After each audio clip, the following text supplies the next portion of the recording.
أعوذ بالله من الشيطان الرجيم. بسم الله الرحمن الرحيم.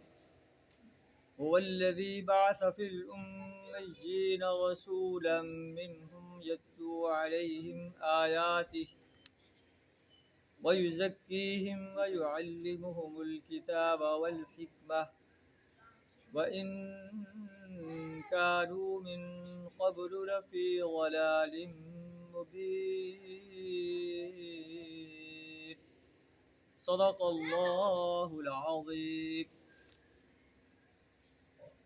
اللہ ارشاد فرما رہا ہے، اللہ وہ ہستی ہے جس نے امیوں کے اندر ایک ایسا رسول بھیجا، یتلو علیہم آیات ہی، جو ان پر اللہ کی آیات جو ہے تلاوت کرتا ہے، وَيُزَكِّيهِمْ، اور ان کا تزکیہ کرتا ہے، ان کی زندگیوں کو سنوارتا ہے، ان کو شرک، کفر اور نفاق سے پاک کرتا ہے، وَيُعَلِّمُهُمُ الْكِتَابَ وَالْحِكْمَةَ، اور انہیں کتاب اور حکمت کی تعلیم دیتا ہے، وَإِنْ كَانُوا مِنْ قَبْلُ لَفِي ضَلَالٍ مُبِينٍ، حالانکہ اس سے پہلے وہ کھلی گمراہی میں پڑے ہوئے ہیں.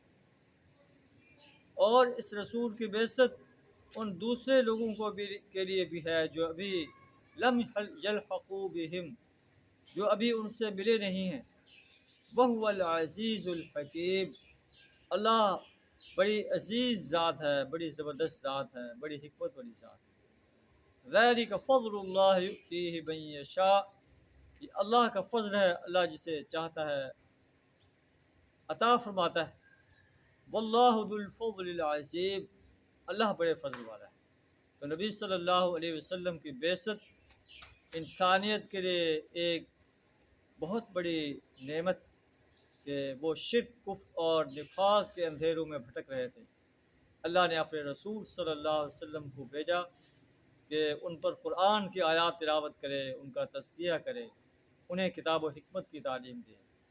یہود نے نبی صلی اللہ علیہ وسلم کی دعوت کو ماننے سے انکار کر دیا کہ یہ بنی اسماعیل میں سے کیوں آیا ہے اور بنی اسحاق سے کیوں نہیں آیا. اللہ بتا یہ اللہ کی ڈسکریشن ہے کہ اللہ جسے چاہے اپنا رسول بنائے، اس پر یہود کی کوئی اجارہ داری نہیں ہے. ذَلِكَ فضل اللہ یؤتیہ من یشاء واللہ ذو الفضل العظیم.